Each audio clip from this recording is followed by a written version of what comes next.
dumplings, welcome to Let's Get Ugly, the podcast where we dive deep into the latest beauty, wellness, and lifestyle secrets that aren't always pretty, but always real. We're your co-hosts, Trish and Disha. The sister duo keeping it 100% authentic, really silly, and sassy at the same time. We are so sassy and super silly. Come with us, join us, grab your favorite drink, and let's get ugly together. Welcome to Season 2, Episode 1. So, Aliénor, welcome to Let's Get Ugly. Thank you so much for having me. We are so honestly excited to have you here. We've been following your journey with your viral contrast filter and can't wait to dive deeper into that. But I think the main thing that we're really going to be talking about is how you've really changed how people see themselves and how they can improve upon themselves and how beauty's more valuable than just being superficial, which is amazing to kind of talk about as well. I mean, I think that what's been so exciting has been your filter and like this knowledge and theory that you are basically sharing with the world. Can you tell us a little bit about how your first two loves came together, makeup and art?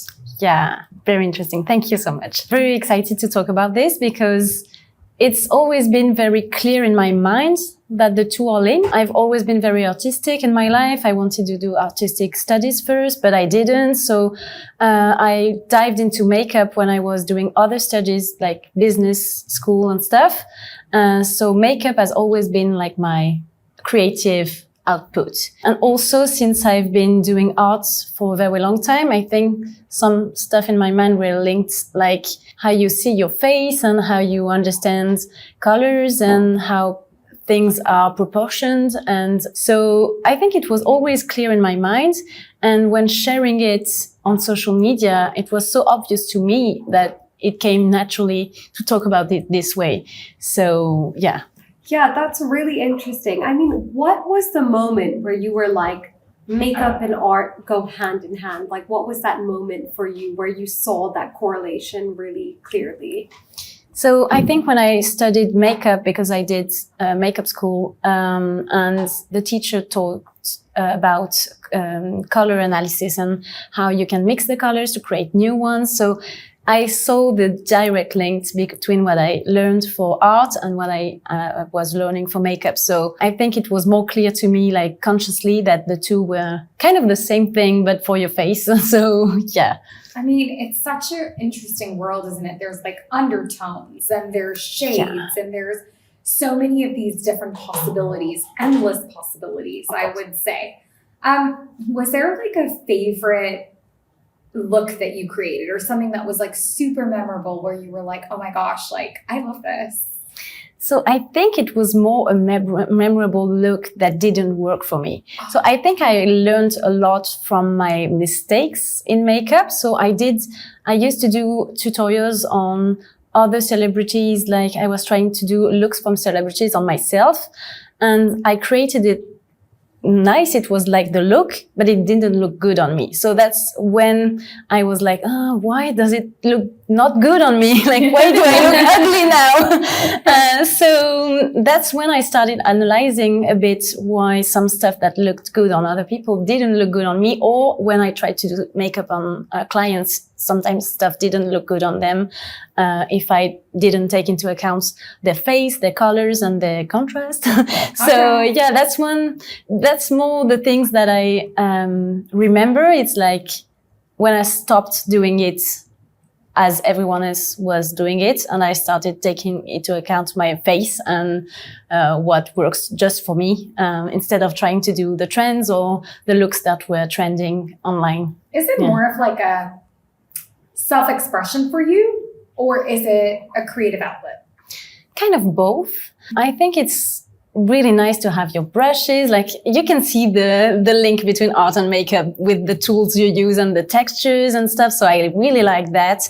I think it's also nice to enhance stuff about yourself and feel good about yourself without looking like someone else or looking like, because sometimes when we talk about makeup, it's more about transforming. I never thought about makeup as more as I like editorial makeup when you have something that is really creative on your face, but I don't really like transforming faces. So I don't know if I answer the questions correctly, but absolutely. Yeah. You definitely did. And I just feel like even with the contrast theory as well, it comes across so clearly that it isn't about transformation. It's about enhancing your natural beauty as well. And I mean, it is something that you can really tell that is so fresh and so personal from your perspective as well.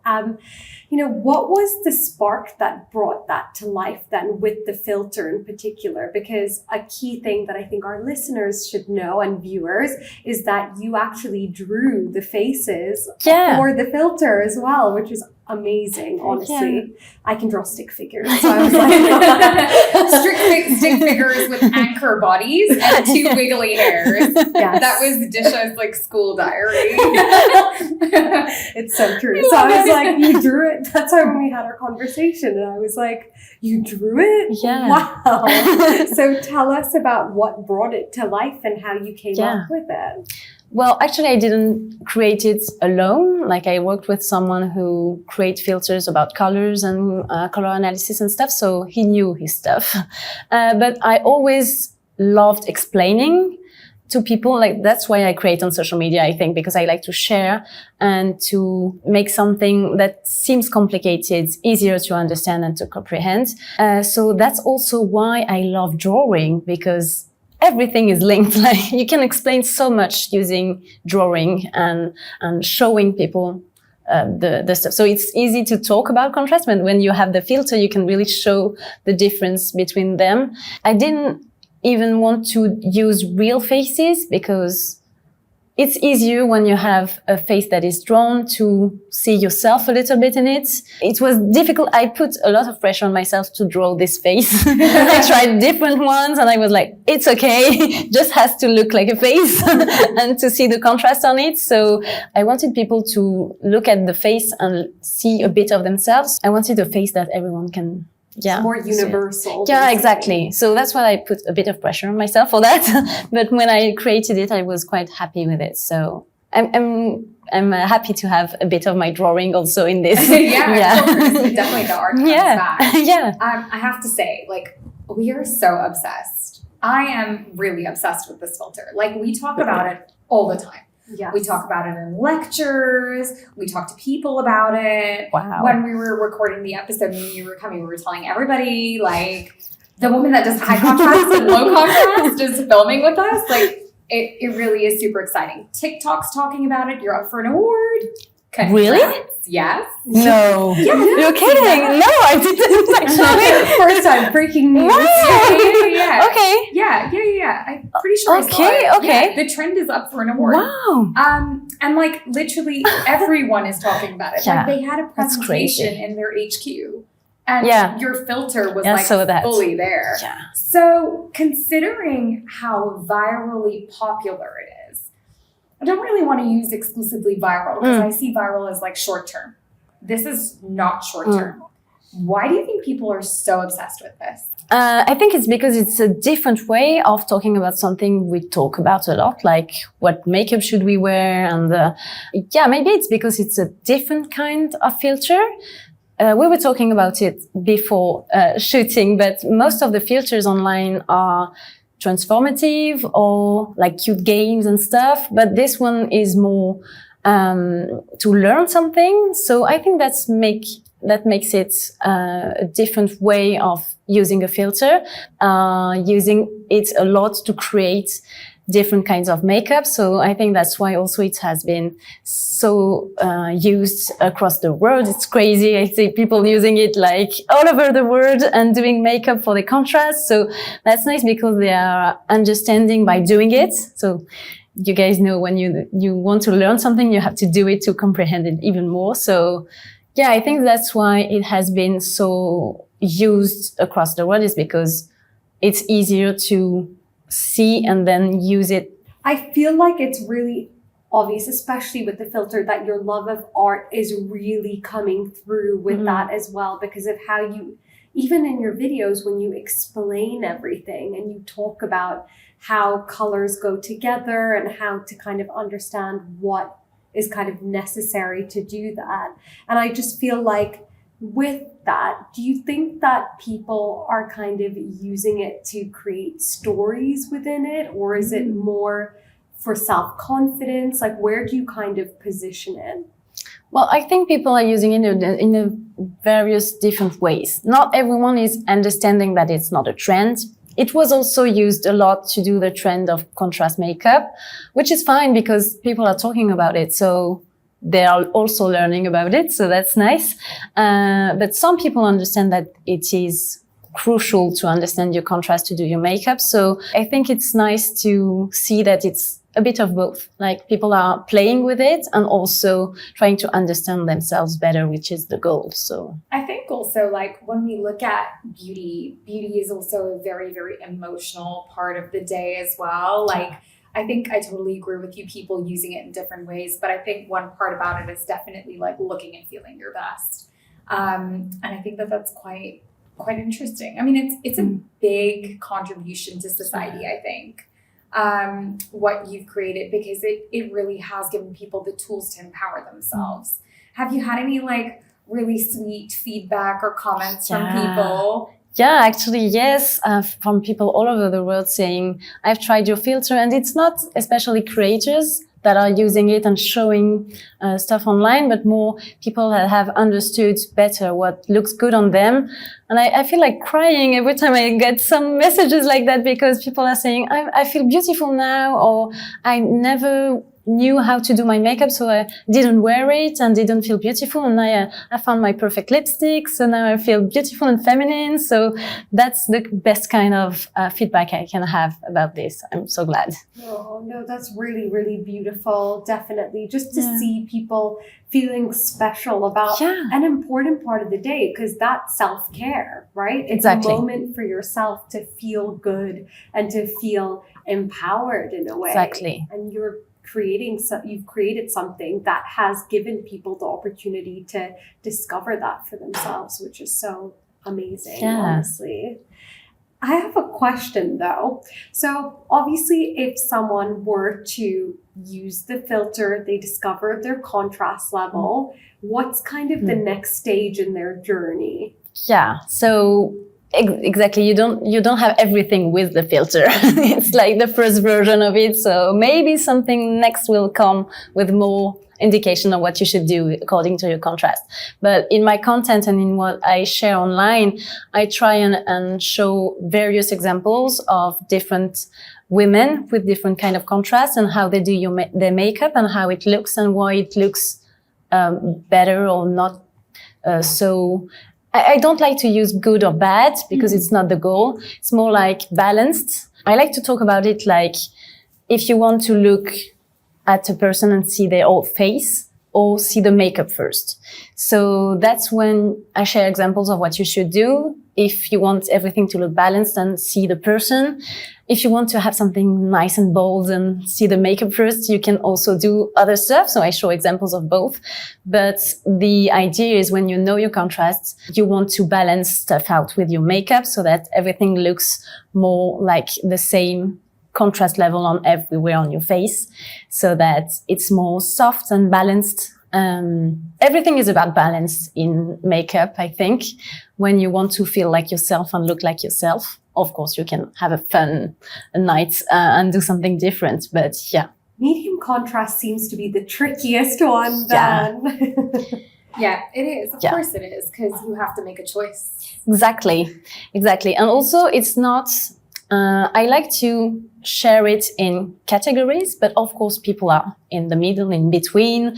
And sometimes you have a low contrast face, but you have very dark eyes. So you can balance something differently around the eyes, or the other way around. Maybe you have very, very dark hair and light skin, but your eyes are very soft. So you don't want to do a smoky eye.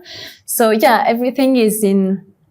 You have to really analyze the whole face. It's not just contrast. So that's what's interesting. I like to take the bigger thing and split it in different parts so that it's easier to comprehend. And so the medium one, can be trickier because it depends on your hair color, on your undertone, on if your eyes are really dark or not. So yeah.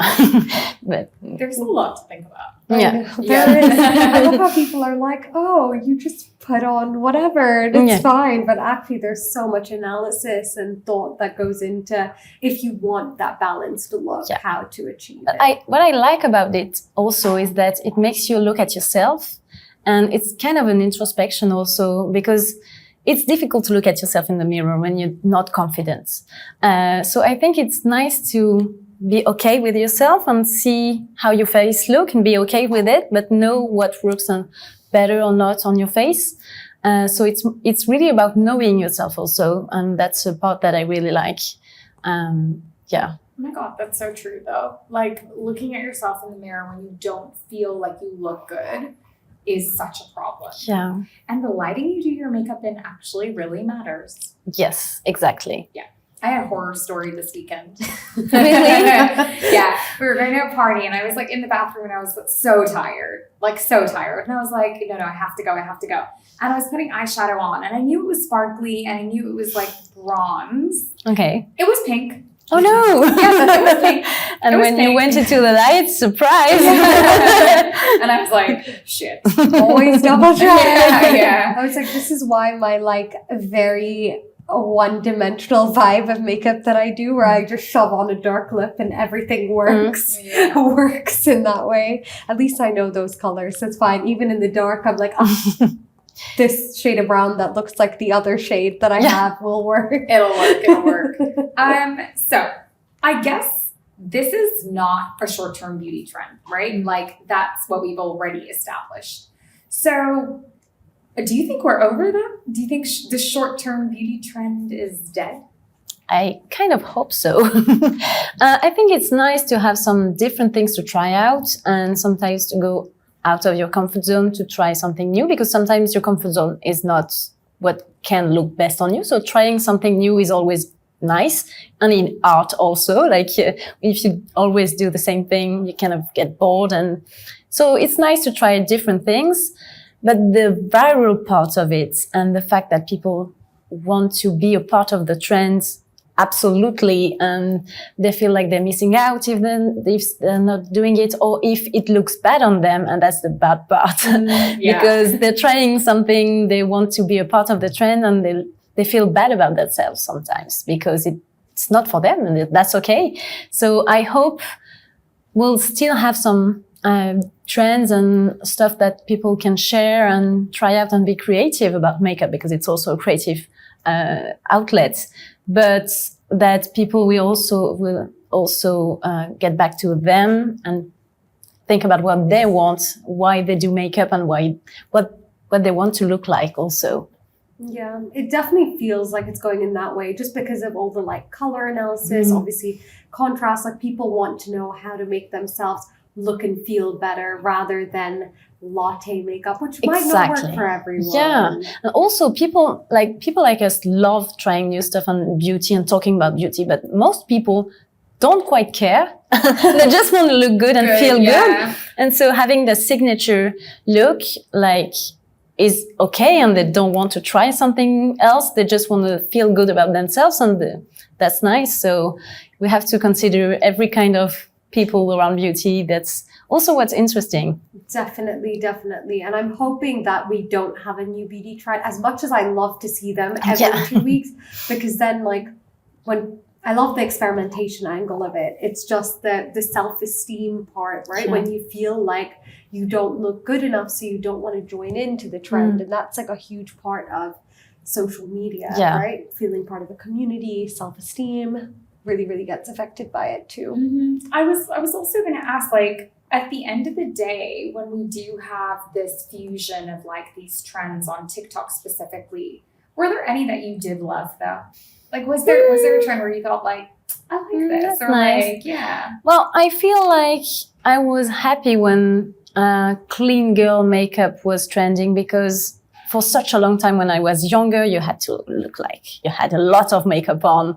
Everything was like need to be flawless and stuff. So I liked that it was trendy to just put on lip gloss and basically that's it. So that's one that I liked, but I don't like that it was to an extreme, like you have to be perfect to be a clean girl. So to an extent, it was difficult to. It was not for everyone, but I feel like it's good to have sometimes less makeup also, feeling like it's okay on social media, because like in 2016 it was a lot of makeup. Lots of makeup. Yeah. It was so funny because every time I look back at pictures of that era, you've got this flashback and it's like white under my eyes and like brown stripes on my face. And it was just such a different vibe. It was so different. I love the comparison videos that people do when they do like 2024 vs 2016 and you see how they place all the products and how much of product they use. And I was thinking, how are we all just like vibing with that much makeup? It was okay walking down the street with that much makeup. Okay. We were just living our best lives. Living our best lives in denial. Like, this is great. It's actually the funniest era, I think. Yeah, for sure. And then the Kylie lip challenge.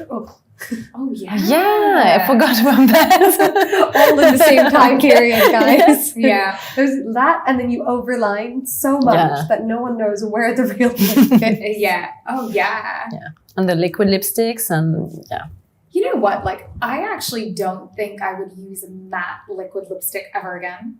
Yeah, I don't think so too. Yeah. Except for red. Except for red. Like a red liquid lipstick looks But it has perfect. to be one that doesn't like flake and crumble. Yeah, of course. I feel like we didn't really get that. No, We didn't get like a satin finish. Matte was like, this is going to crumble off your lips. Yes. Yeah. And if you have dry lips like me, good luck. It was like the whole lip was crumbling. Was obsessed with it at the time. But hopefully we do see more longevity again when it comes to how people want to express themselves, because that's what makes makeup fun too. Yeah. Mm-hmm. But in terms of the filter, going back to the filter, because obviously it's an interesting intersection between tech, art, and beauty that's come together in one. I mean, how do you feel like filters that are helping people in terms of discovery? Yeah, I think that's a nice way we can figure out ways to help people instead of what we understand when we say tech and beauty. We're like, what's going on? So I think it's nice because now it can be so personalized with the tech filters and also other stuff with tech like AI. Sometimes it can be much more personalized than it used to. So that's the personalization that can help us understand ourselves better, I think. So it's nice to use technology for understanding how things work, and in beauty it can work too. So I think it's interesting. We were actually saying, weren't we, earlier off camera, that there are like hardly any brands I can think of that have managed to crack what people actually need in a filter. Exactly. And so, of course, this brings into the conversation AI as well, because that's something that everybody wants to know. And I want to know from you, what do you think is the future of AI and filters? That's a very difficult question. Yeah. Very interesting also. I think it has to be used to understand the human behind it and not be too superficial and replace seeing real human online, because that is, I think, what is scary about AI. Like I've started seeing on TikTok, which one of these women is a real one and which one is AI. So that part is really scary. So I think it really has to be used in a way to understand better people, so that it doesn't replace and doesn't make real people feel like they can't be as AI is. So I'm hoping it's more of a way to make people understand themselves. I've seen people using ChatGPT to understand what they should use. I'm not sure about what ChatGPT is answering, but I think it's a great way to, people are asking questions about themselves and what they should do in a personalized way. So I think we can try and find ways to be more mindful about what we use. Also because we are consuming so much. And I think understanding and matching also with the brands maybe what kind of product you should use for yourself makes you consume less, and also you know that it's going to suit you, so it's not deceiving when you receive a product you haven't tried. So I think visual try-on is the first part of it, but it's really like kind of old news. We have to really, I think the brands could try and fit it more to what can be a best fit for anyone. So using AI and tech at this, on this, I think would be really amazing. Because right now, yeah, you can try different colors, but if you don't know which one is for you, it's, yeah, you're trying out, but that's it. So I think it's the next step. The future of personalization. Yeah. We said it here first. But I think that's so true, because everyone has been obsessed with personalization for ages. Yeah. Like forever. I was like, in terms of it being trendy, maybe like 8 years, 10 years about. And they're like, how else can we do it? There've obviously been websites, right? Where people can, for their hair or for their skin, can kind of give in that, and then they get a result. Not as accurate. This just seems more exciting, honestly. Yeah, and I think like when we use AI responsibly and you use it in that way where it's actually helping you, it creates just a completely different like leverage to technology. And I think eventually we'll get there. Like I think right now people are just maybe like a little too excited.